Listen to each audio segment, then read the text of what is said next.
आवाज टुडे निर्भीड भूमिकांचे व्यासपीठ। मावळ तालुक्यातील बेगडेवाडी या गावाजवळ भारतीय रेल्वे यार्ड आहे। या ठिकाणी बाद झालेले रेल्वे डबे स्क्रॅप करण्यात येतात। हे काम कंत्राट पद्धतीने पार पाडले जाते। दरवर्षी या कामासाठी नवीन कंत्राटदार नेमले जातात। सदर रेल्वे डब्यातून काढण्यात आलेले फोम, रबर, इन्सुलेशन मटेरियल हे निष्कामी असल्याकारणाने सदर मटेरियल त्याच ठिकाणी टाकले जाते। काही कॉन्ट्रॅक्ट कामगार या पडक्या कचऱ्याला आग लावतात। त्या आगीतून निघणारा धूर जवळ असलेल्या वस्तीत जातो। त्यामुळे ग्रामस्थांना प्रदूषणाचा मोठ्या प्रमाणात त्रास होत आहे। याची तक्रार ग्रामस्थांनी स्थानिक पोलीस प्रशासनाला तसेच संबंधित रेल्वे अधिकाऱ्यांना केली असता हा प्रकार उघडकीस आला आहे। रेल्वे प्रशासनाने नेमलेले कंत्राटदार व स्थानिक पोलीस घटनास्थळी दाखल झाले असता येथील परिस्थिती त्यांनी पाहून यावर तोडगा काढण्याचे आश्वासन ग्रामस्थांना दिले आहे। ठीक आहे, त्याचे पूर्ण पाणी मारून घेतो तर आता आम्ही स्वतःहून आलो बंद होती, धूर चालू राहतो, परत पेटतो। नमस्कार, मी अक्षय शेलार। मी शेलारवाडी गावचा रहिवासी आहे आणि या ठिकाणी तुम्ही बघू शकता की सातत्याने रेल्वे प्रशासनाचं कॉन्ट्रॅक्ट दिलं जातं जुने स्क्रॅपचे डबे तोडण्यासाठी। कॉन्ट्रॅक्टर नेहमीप्रमाणे हे काम घेतात, स्वतः तोडतात आणि निघून जातात आणि त्याचा जो कचरा आहे हा आमच्या परिसरात जाळला जातो।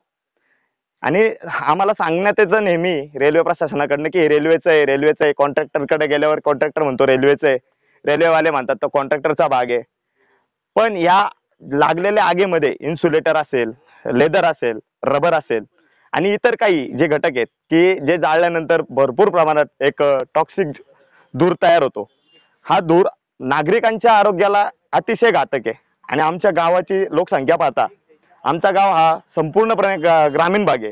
ग्रामीण भागात काही बिगारी लोक राहतात, त्यांच्या झोपड्या आहेत, त्यांच्याकडे छोटी छोटी मुलं आहेत, 3 महिन्याची, 5 महिन्याची, तसंच वृद्ध नागरिक आहे की ज्यांना अस्थमाचा वगैरे त्रास आहे। हा सगळा धुराचा लोट आमच्या गावाच्या दिशेने जातो। रात्रभर आमच्या गावात दुर्गंधीचं वातावरण असतं, सकाळ झाली तरी वातावरण दूषितच असतं। अशा प्रकारे हा जर धूर सातत्याने आमच्या इकडे येत राहिला तर हा खूप मोठा आरोग्याचा प्रश्न तयार होऊ शकतो आणि जीवाला सुद्धा धोका निर्माण होऊ शकतो।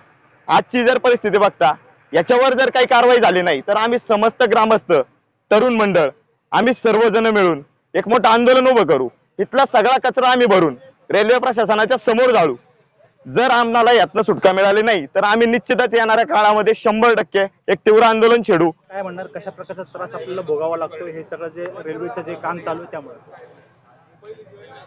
हे मार्सलिंग यार्ड जे आहे रेल्वेचं ते आमच्या शेलारवाडी गावाला लगतच आहे आणि इथं जे स्क्रॅप डबे फोडले जातात आणि त्याच्या रबर या ठिकाणी जाळलं जातं। त्याच्यामुळे आमच्या गावातील वातावरण दूषित झालेलं आहे। आणि हवामानाचं जर पाहिलं तर या ठिकाणी शेलारवाडी गावातील सर्व नागरिकांना जीव मुठीत धरून चालावं लागत आहे आणि त्यामुळे श्वासोश्वास घेणं देखील त्रास होत आहे। बरेचसे गावातील नागरिक या ठिकाणी आजारी पडलेले आहेत आणि हे लवकरात लवकर जर थांबलं नाही तर आम्हाला शेलारवाडी गावातर्फे आंदोलनात्मक पवित्रा घ्यावा लागेल। तर रेल्वेच्या अधिकाऱ्यांना आम्ही ग्रामस्थांच्या वतीने निवेदन दिलेलंच आहे, पुन्हा निवेदन देतो आणि हे काम या ठिकाणी जे हवा दूषित करायचे ते लवकरात लवकर थांबवावं, नाहीतर आम्हाला गावाच्या दृष्टीने जरा वेगळा विचार करावा लागेल। नमस्कार, समस्त ग्रामस्थांच्या वतीने मी तुम्हाला असं एक निवेदन करतो की या ठिकाणी रेल्वेचे कॉन्ट्रॅक्टर स्पिन इंडिया म्हणून ज्यांनी कॉन्ट्रॅक्ट घेतलेले ते इथं ज्यानंतर जे डबे तोडतात इथं स्क्रॅप करण्यासाठी, ते स्क्रॅपचे मटेरियल ते घेऊन जातात, पण त्याचं जे फोम, उदाहरणार्थ गादी, त्याचे कापूस, त्याचं काय केमिकलचं जे काय असेल मटेरियल, लाकडं वगैरे कुजलेली, हे सर्व इथं जाळून टाकतात रात्रीचे। त्यामुळे ग्रामस्थांना इथं संध्याकाळी ऑक्सिजन घेण्यासाठी खूप त्रास होतोय। तर आमची ग्रामस्थांच्या वतीने विनंती आहे की सदर ह्या कॉन्ट्रॅक्टरवरती गुन्हा दाखल करण्यात यावा आणि त्याला काही जेवढं फाईन मारता येईल तेवढं करावा। नाहीतर आमचं एक निवेदन असं आहे की यांनी इथं हे काम करूच नये। यामुळे लोकांचं आरोग्य फार धोक्यात आलेलं आहे। लहान मुलांना ऑक्सिजन आणि त्रास फार होत चाललाय, श्वास घेण्यासाठी खूप त्रास होतोय। तर आमची विनंती आहे की यांच्यावरती गुन्हा लवकरात लवकर दाखल व्हावा म्हणून। स्क्रॅप करण्याचा कॉन्ट्रॅक्ट आपल्याकडे आहे. ग्रामस्थांना या धुरामुळे काही त्रास होत आहे अशी त्यांनी तक्रार केलेली आहे. आपल्याकडे देखील त्यांनी कशा तक्रार केलेली आहे का आणि कशा प्रकारे आपण त्यांच्या तक्रारीचं निवारण करणार आहोत? आता ग्रामस्थांनी जी तक्रार केली त्याप्रमाणे आम्ही इथे येऊन जागेवरती येऊन आम्ही बघितलं तर आग लागलेली आहे. त्या आगीमुळे जरा ग्रामस्थांना त्रास होतोय. पण हे कॉन्ट्रॅक्ट घ्यायची आमची पण पहिली वेळ आहे या वर्षातली. यामागे ज्या कॉन्ट्रॅक्टरनी काम केले त्यांनी टाकलेला कचरा पहिल्यापासून असाच पडत आलाय. त्यामुळे आता तो कचरा प्लस आता जो ह्यातून जो स्क्रॅप जनरेट झालाय जो अनवेस्टेबल आहे अनयुजेबल तो पण इथं पडलाय. त्यामुळे ती आग लागलेली आहे.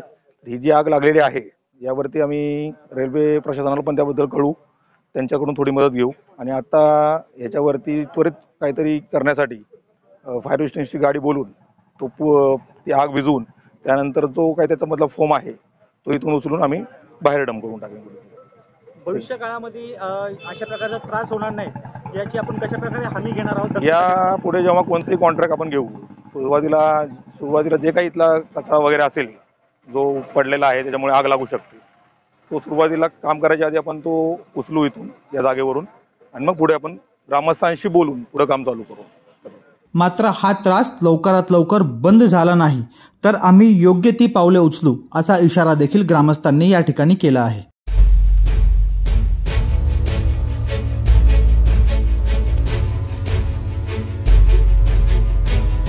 आवाज टुडे निर्भीड भूमिकांचे व्यासपीठ.